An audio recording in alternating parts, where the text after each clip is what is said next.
सो क्या हाल हैं आप सबके। एसवीपी इंस्टीट्यूट में आपका स्वागत है और मैं विक्की सिंह। तो स्ट्रे वैकेंसी राउंड की सीट मैट्रिक्स आ चुकी है, चॉइस फिलिंग जो है वो भी शुरू हो चुकी है।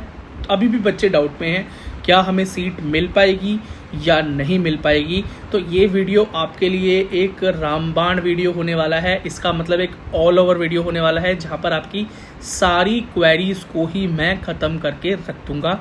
जैसे कट ऑफ क्या जाने वाला है, सीट मैट्रिक्स किस तरीके से है, कितनी सीट अवेलेबिलिटी है, कहाँ तक मिल सकता है, किस तरह से काउंसलिंग करनी चाहिए, प्रेफरेंस लिस्ट किस तरह से बनानी चाहिए। इस लास्ट चांस के लिए आप क्या क्या चीज़ें कर सकते हैं और कौन सी वो गलतियां हैं जो आपको नहीं करनी है। बिकॉज ये स्ट्रे वैकेंसी राउंड जो है ये लास्ट राउंड है। अगर यहाँ पर बाजी नहीं मार पाए तो याद रखना ये पूरा साल आपको या तो ड्रॉप लेना पड़ेगा या प्रिपरेशन करनी पड़ेगी नेक्स्ट ईयर के लिए, और हो सकता है ये आपका लास्ट ईयर ही हो। मैं डिमोटिवेट नहीं करना चाहता, लेकिन बस मैं आपको सही रास्ता बताना चाहता हूँ। तो बिना कुछ इधर उधर की बात किए वीडियो को शुरू करता हूँ। सबसे पहले शेड्यूल की बात करता हूँ। आई होप आप शेड्यूल से ज़रूर वाकिफ़ होंगे, पर फिर भी मैं शेड्यूल को एक बार रिवाइज कर देता हूँ ताकि आपको चीज़ें क्लियर रहें। सबसे पहला, stray vacancy round 4 is the last round.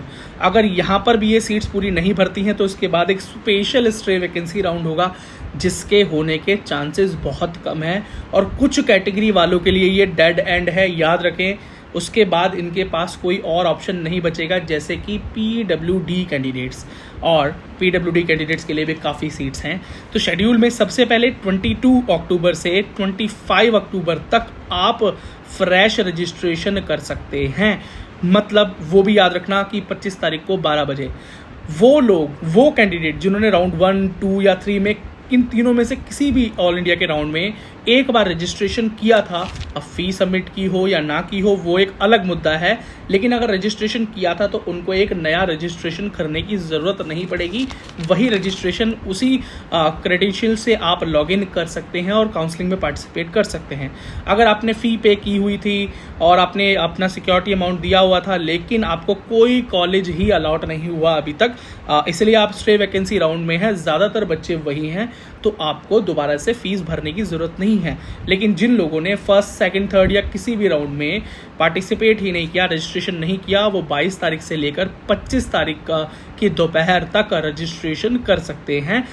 इस डेट के भी एक दिन एक्सटेंड होने के पूरे चांसेस हैं। हो सकता है ये डेट 26 तारीख तक एक्सटेंड हो जाए। क्यों ऐसा बोल रहा हूँ मैं? क्योंकि आपकी राउंड 3 की जो काउंसलिंग है वो भी आगे शिफ्ट हुई थी, जिसकी वजह से स्ट्रे राउंड पर फर्क पड़ा था। और पीडब्ल्यूडी पोर्टल भी 25 तारीख की शाम 6 बजे तक ओपन हुआ है। तो ये चीज़ें बिल्कुल भी मैच नहीं हो रही कि पीडब्ल्यूडी पोर्टल, मतलब वेरिफिकेशन के लिए पोर्टल 6 बजे तक खुला हुआ है और रजिस्ट्रेशन के लिए दोपहर में ही बंद हो जाएगा। सो ये चीज़ें मैच नहीं हो रही। आई होप कि ये ज़रूर एक दिन एक्सटेंड हो जाएगा, या उस दिन 25 तारीख को शाम तक रजिस्ट्रेशन ज़रूर चलेंगे, पर आप जल्दी ही कर लीजिए क्योंकि ये लास्ट चांस है। तो यहाँ पर वेटिंग गेम नहीं चलने वाला। नेक्स्ट, चॉइस फिलिंग 23 अक्टूबर से 26 अक्टूबर तक आप अपनी चॉइसेस को फिल कर सकते हैं। मतलब आपको एक फ्रेश प्रेफरेंस लिस्ट बनानी होगी। ओके, सो 26 तारीख को शाम को 4 बजे से ऑटो लॉक का ऑप्शन तो नहीं, मतलब लॉकिंग का ऑप्शन आ जाएगा, और अगर आप उसे लॉक नहीं कर पाते, अपनी चॉइसेस को सिर्फ सेव रखते हैं, तो वो मिडनाइट, रात 12 बजे 26 तारीख को अपने आप ही चॉइस लॉक हो जाएगी। 29 अक्टूबर को आपका फाइनल अलॉटमेंट रिजल्ट आपके हाथों में होगा, और 28 तारीख को प्रोविजनल रिजल्ट मिलेगा। प्रोविजनल और फाइनल रिजल्ट में कोई ज़्यादा अंतर नहीं होता है। एक बार एक रिजल्ट आपको एक दिन पहले दिया जाता है। अगर उसके अंदर आपको कोई परेशानी दिखाई देती है, आपको अपनी कैटेगरी, या आपको लगता है कि यार ये कॉलेज तो मैंने चुना ही नहीं था, या मुझे कैसे मिल सकता है, या कोई भी XYZ क्वेरी आपके साथ हो सकती है, तो उसे चेंज कराने के लिए एक दिन का टाइम MCC देता है, जिसे हम प्रोविजनल रिजल्ट बोलते हैं। और अगर उसके अंदर कोई चेंज नहीं होता, मोस्टली यही सीन होता है, तो फाइनली वही result as a final result मिल जाता है, जो कि 29 अक्टूबर को आपको मिल जाएगा। 30 अक्टूबर से 5 नवंबर तक, ठीक है, लगभग एक हफ्ता आपके पास है कि अपने आप अलॉटेड कॉलेज में रिपोर्ट करें, एडमिशन लें और अपनी MBBS, BDS या BSc नर्सिंग की जर्नी को स्टार्ट करें और इन्जॉय करें और अपने करियर में खूब फूले फलें। ये हो गई शेड्यूल की बात। काफ़ी समय ज़रूर लग गया, पर ये चीज़ें क्लियर होना आपके लिए बहुत ज़रूरी है। कुछ important rules, very very important rule, इन रूल्स को जाने बिना स्ट्रे राउंड में जाना बहुत बहुत बड़ी गलती हो सकती है। रजिस्ट्रेशन के रूल के बारे में तो मैंने आपको सबसे पहले ही बता दिया है, उसको लेकर भी बहुत ज़्यादा कन्फ्यूज़न होती है। नेक्स्ट रूल नंबर 1 ये है कि किसी कैंडिडेट को अगर स्ट्रेट ऑल इंडिया में first round, second round, third round या अपनी स्टेट में कोई कॉलेज मिल गया तो वहाँ जाकर उसने एडमिशन ले लिया, मतलब आपके पास ऑलरेडी एक सीट है जहाँ पर आपने एडमिशन लिया हुआ है, तो आप स्टे राउंड में पार्टिसिपेट नहीं कर सकते। मतलब आपको लगेगा यार ऐसे कैसे कोई गलती कर सकता है, आई डोंट थिंक कि कोई आएगा।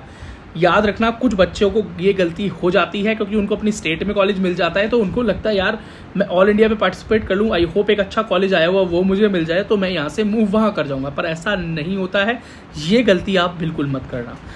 अगला, अगर आपको राउंड 3 में कोई कॉलेज अलॉट हो गया था, एमसीसी राउंड 3 में आपको एक कॉलेज मिला था, लेकिन आपने जाकर वहाँ एडमिशन नहीं लिया, मतलब आपने रिपोर्ट नहीं किया, नॉन रिपोर्टेड, कोई भी वजह रही हो, जानबूझकर या किसी परेशानी की वजह से आप नहीं जा पाए, तो आप स्टे राउंड के लिए एलिजिबल नहीं है।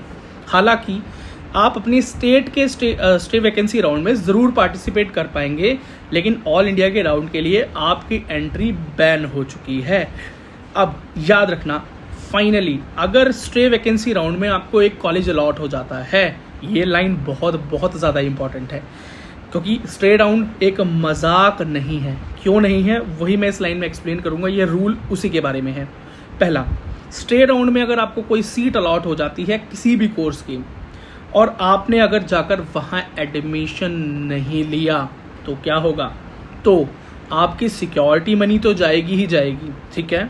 आप नेक्स्ट ईयर 2025 नीट नहीं दे पाएंगे, जो कि एक बड़ी पेनल्टी साबित हो सकती है आपके करियर के लिए। एक साल ये गया, अगला साल गया, 2 साल की पेनल्टी के बराबर ये पेनल्टी मानी जाएगी। तो याद रखना, जब आप अपनी प्रेफरेंस लिस्ट बनाओ तो बहुत अच्छी गाइडेंस के साथ ही बनाना, कोई मजाक मत करना। मतलब कोई ऐसा कॉलेज मत भर देना जिसकी फ़ीस आप अफोर्ड नहीं कर सकते।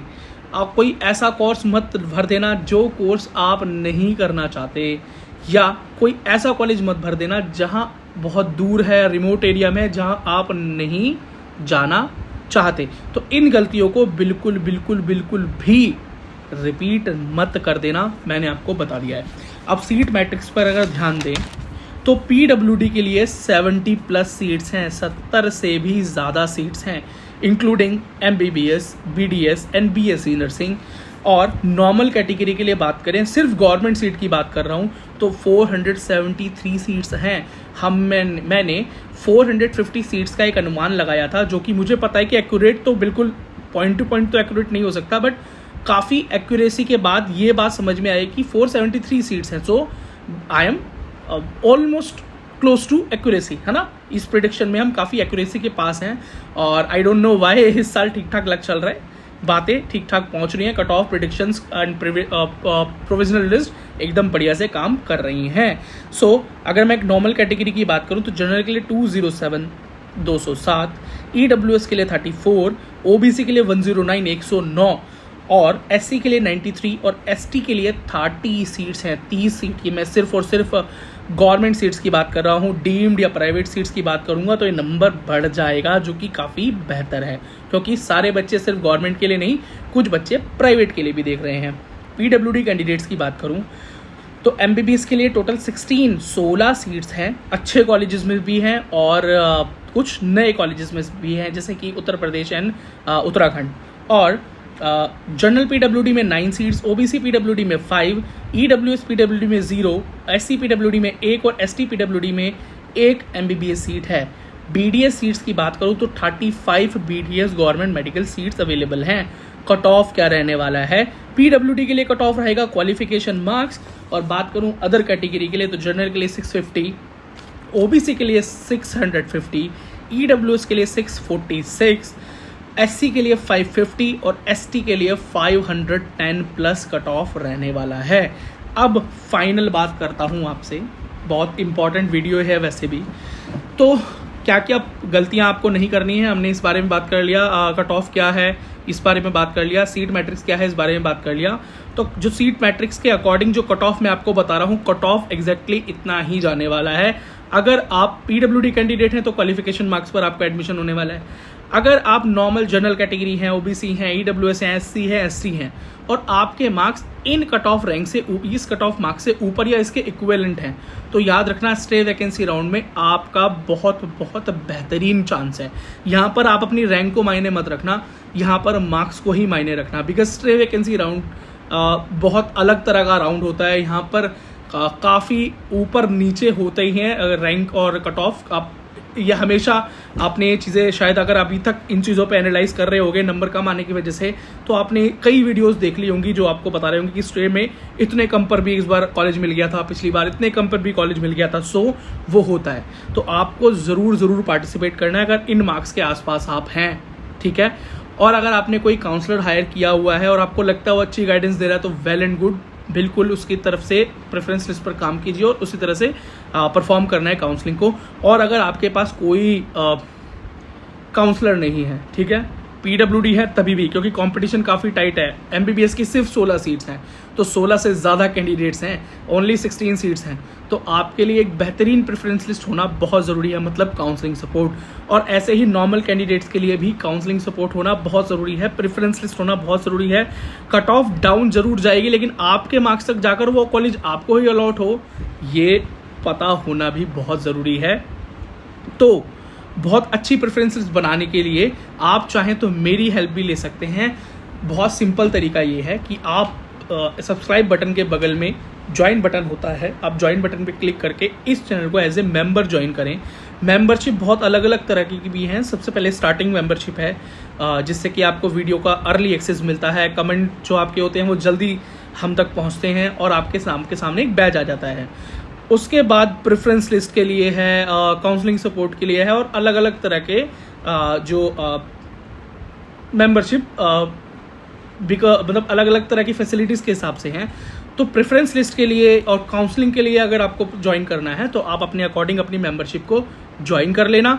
मैं आपको एक प्रेफरेंस लिस्ट अपनी तरफ से पर्सनलाइज बना के दूंगा और आई विल मेक श्योर कि अगर कट ऑफ आप तक गिरे तो वो सीट आपको ही मिले, आपको वो रिग्रेट फेस ना करना पड़े जो कि करना पड़ता है ज़्यादातर बच्चों को स्ट्रे राउंड के बाद, कि हमसे नीचे वाले बच्चे को एक गवर्नमेंट मेडिकल सीट मिल गई लेकिन हमें नहीं मिल पाई, मुझसे कम नंबर वाले को मिल गई, मुझे नहीं मिल पाई सेम कैटेगरी में। ऐसा कैसे पॉसिबल है?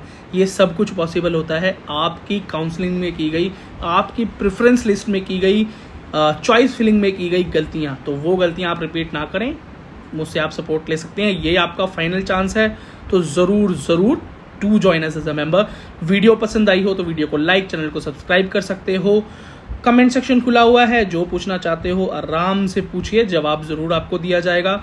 और मेरा नाम विक्की सिंह है, आप मुझे इंस्टाग्राम पर फॉलो कर सकते हैं द विक्की सिंह, और उसका लिंक मैंने इस वीडियो को डिस्क्रिप्शन में डाला है। डीएम में आप मुझसे बातें कर सकते हैं अगर आपको कुछ पूछना है तो।